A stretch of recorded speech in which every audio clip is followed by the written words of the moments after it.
जय हिंद दोस्तों। आज के इस वीडियो में मैं आप लोगों को बताने वाला हूं कि लोन माफी या लोन सेटलमेंट क्या होता है, इसे कैसे कर किया जा सकता है। देखिए, अगर आप किसी बैंक, एनबीएफसी या अनसिक्योर्ड लोन कहीं से लेते हैं तो जाहिर सी बात है कि उसका पैसा आपको पूरा चुकाना पड़ेगा। और अगर आप पूरा पैसा नहीं चुका पाते हैं तो ऐसे कंडीशन में क्या होता है, आखिरकार कैसे कर जो है बैंक या एनबीएफसी लोन माफ करता है। तो आज के इस वीडियो में कंप्लीट इन्फॉर्मेशन आप लोगों को बताने वाला हूं।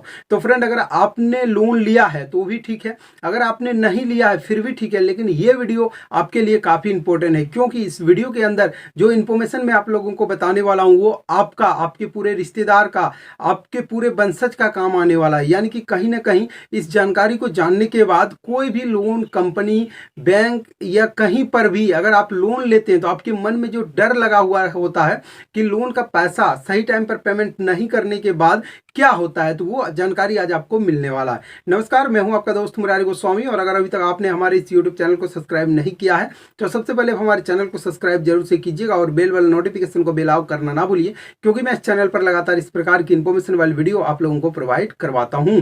तो फ्रेंड देखिए, जब भी हम लोग जो लोन के लिए अप्लाई करते हैं तो वहां पे तुरंत जो है लोन जब अप्रूवल होता है उसी टाइम हम लोग को तुरंत बता दिया जाता है कि इतना दिन के लिए आपको लोन मिल रहा है, इतना इसमें इंटरेस्ट लगेगा, अगर आप पैसा का पेमेंट नहीं करेंगे, डिले करते हैं तो आपको पेनल्टी लगेगा। सारा डिटेल्स बताने के बावजूद भी कई बार ऐसे होता है कि हम लोग सही टाइम पर अपना जो किस्त है, जो ईएमआई है, उसको नहीं डाल पाते हैं। और जब नहीं डाल पाते हैं तो ऐसे कंडीशन में कंपनी कॉल काफ़ी बार करने चालू कर देता है।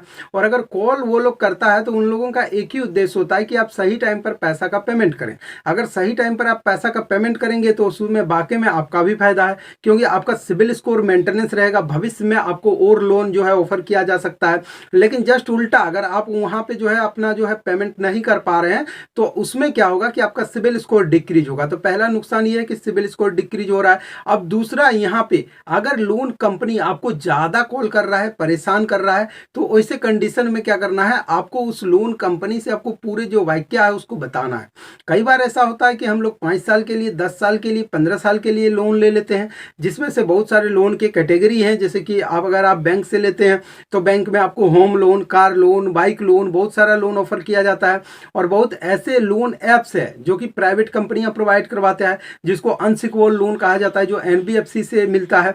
अब ऐसे लोन एप्स आपसे किसी भी प्रकार का कोई भी गारंटी नहीं मांगता है, सिर्फ आपको अपना आधार कार्ड, पैन कार्ड का नंबर देना है, आपको लोन मिल जाता है। अब ऐसे कंडीशन में जो भी बैंक में आपने लोन लिया है या किसी ऐसे जगह से लोन लिया है जहां पे जैसे कि आपने होम लोन लिया या कार लोन लिया है, तो वहां पे कुछ ना कुछ प्रॉपर्टी तो आपका रखा हुआ है, ठीक है। लेकिन अनसिक्योर्ड लोन जो है उसमें तो कुछ भी नहीं रखा है। अब दोनों के लिए अलग अलग कंफ्यूजन यहाँ पे क्रिएट हो रहा है। देखिए, जब भी आप लोन का डिफॉल्टर बनते हैं तो अगला जो 30 दिन है, ठीक है, 30 दिन, जैसे कि आज का जो डेट है, आज मैं लोन का किस्त नहीं भरा तो अगला 30 दिन तक मुझे कॉल के अलावा और कोई भी कुछ नहीं कह सकता है। इसके बाद और अगला 30 दिन, फिर अगला और 30 दिन, यानी कि पूरे 90 दिन तक आपको कुछ नहीं होगा। उसके बाद आपका जो भी एड्रेस है, ये सिक्योर लोन का बात कर रहा हूँ, इसमें क्या होगा, आपको एक नोटिस इशू किया जाएगा। नोटिस इशू करके आपको पूछा जाएगा कि भैया आप लोन का जो पेमेंट है वो क्यों नहीं कर रहे हैं। तो अगर आपके पास पैसा है तो आप जो है नोटिस का जवाब देंगे या तो फिर पेमेंट करेंगे। लेकिन अगर आप पेमेंट नहीं करते हैं और नोटिस का जवाब भी नहीं देते हैं तो ऐसे कंडीशन में क्या होगा कि आपका जो लोन है वो एनपीए घोषित कर दिया जाता है, ठीक है। एनपीए घोषित कर दिया जाता है 3 महीना के बाद। अब 3 महीना के बाद जैसे ही एनपीए घोषित कर दिया जाता है तो आपका जो प्रॉपर्टी है उसमें जो है वो जो फिनेंस कंपनी है, जो भी बैंक है, उसके ऑप्शन में आ जाता है। वो लोग उससे कैसे कर पैसा रिकवर करेगा इसके बारे में सोचना चालू करते हैं। और उसके बाद भी आपको पूरे और 2 महीना का टाइम मिलता है, यानी कि पूरे 5 महीना का आपको टाइम मिलता है अपना प्रॉपर्टी को बचाने के लिए। तो उसके बाद वो लोग क्या करता है, फिर से जो है प्रोसीजर में जाता है, आपको नोटिस देता है। उस बीच में आप जाके जो नोटिस आता है उसमें आप जाके सेटलमेंट कर सकते हैं।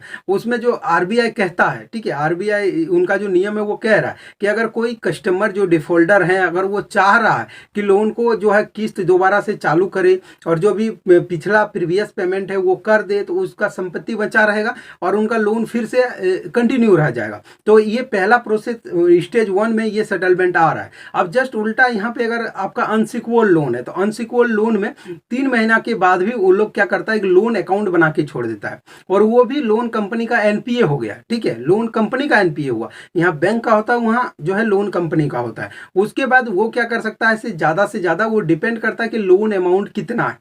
देखिए, लोन अमाउंट अगर बड़ा है तो कंपनी आपको, जैसे इस केस में हो रहा है, वैसे उस केस में भी आपको नोटिस भेज सकता है, नोटिस में आपको जवाब मांगा जा सकता है। ठीक है, लेकिन हमारे जो भारत है यहाँ पे जो है, अगर आप लोन का पैसा वापस नहीं कर पा रहे हैं तो इसको एक प्रकार का अपराध नहीं माना जा सकता है, यानी कि कहीं ना कहीं आपका आर्थिक स्थिति खराब है। तब ऐसे कंडीशन में लोन कंपनियां सेटलमेंट का ऑफर देता है। अब सेटलमेंट कैसे होगा, तो इसके बारे में मैं आप लोगों को क्लियर बता रहा हूँ। ठीक है, जैसे कि मान लिया जाए कि आपने कोई होम लोन लिया या कार लोन लिया, यानी कि ऐसा कोई लोन लिया जहाँ पे आपका जो संपत्ति है वो जो है उन कंपनियों के पास है, उसका पूरा डॉक्यूमेंट्स है। ऐसे कंडीशन में सेटलमेंट कैसे होगा, देखिए मान लिया जाए कि आपने पूरे 5 लाख का लोन लिया।